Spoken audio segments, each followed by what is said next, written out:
விவசாயிகளுக்கு வணக்கம். இதுக்கு முன்னாடி இப்போ பார்த்துட்டு இருக்கிறீங்க பார்த்தீங்களா, இந்த ரோஸ் செடி காயிற மாதிரி இருந்துச்சு. ஏற்கனவே வீடியோ போட்டிருந்தோம். நம்ம சாணப்பாசி கரைசல், ஹியூமிக் எண்ணெய் கரைசல் கொடுத்தோன்னே நல்லா பூக்க ஆரம்பிச்சிருச்சு. இப்போ மறுபடியும் பார்த்தீங்கன்னா பக்கத்தில் மீதி 2 செடி, இந்த செடி ஒன்று, அது இல்லாமல் இப்போ இந்த செடி பார்த்தீங்கன்னா இப்போ ஒரு வாரத்துக்கு முன்னாடி லைட்டாக ஹியூமிக்கு கொடுத்து நம்ம சாணப்பாசி கரைசல் கொடுத்தோன்னே பார்த்தீங்கன்னா அது எந்த அளவுக்கு செடி வளருதுன்னு பாருங்கள். இப்போ தான் கொடுக்குறேன், இந்த அளவு தான் ஹியூமிக் கொடுக்குறேன்.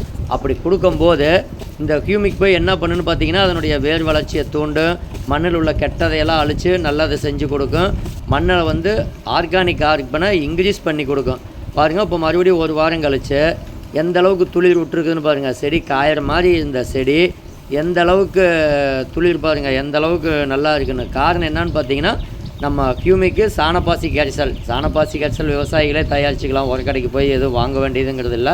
அதே மாதிரி ஹியூமிக்கு அது மாதிரி தான். நமக்கு அதிகமான ஈல்டு, செடி நல்லா நோய் இல்லாமல் நல்லா வளரணும் அப்படின்னம்னா கம்பல்சரி நம்ம ஹியூமிக்கு பயன்படுத்தும் போது, அதாவது பலதானிய விதைக்க முடியலை அப்படிங்கிற பட்சத்தில் நம்ம இந்த ஹியூமிக்கு கொடுக்கலாம். இருந்தாலும் நான் பலதானிய விதைக்கும் போதே ஹியூமிக்கு கொடுத்துக்கிட்டு தான் இருக்கேன்.